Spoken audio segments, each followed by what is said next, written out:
Hello guys, आज एक नए वीडियो में आपका स्वागत है। तो आज आप जो सांप को देख रहे हैं ये इसी पेड़ पर से छलांग लगा के आया है और ये छलांग लगाने में माहिर है।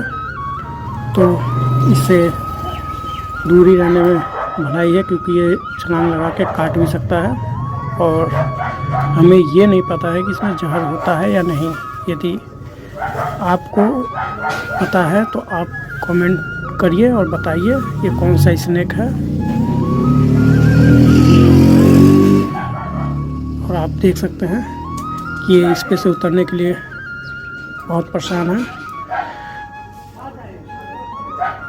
और इस समय ठंड का मौसम है, थोड़ा ये सुस्त है, ठंड लगी हुई है इसको। तो आप देख सकते हैं। तो गाइस आप देख सकते हैं ये बहुत ही खतरनाक सांप है और ये इस समय पेड़ के ऊपर चढ़ा हुआ है शिकार के चक्कर में।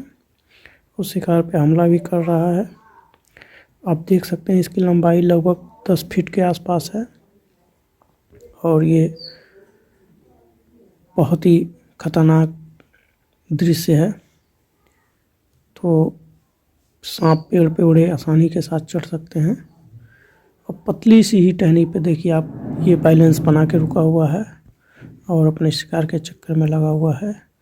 तो यदि आपको पता है ये कौन सा सांप है तो आज कमेंट बॉक्स में कमेंट कीजिए और हमें भी बताइए कि ये कौन सा सांप है। यदि वीडियो पसंद आया हो तो वीडियो को लाइक कीजिए और चैनल को करिए सब्सक्राइब।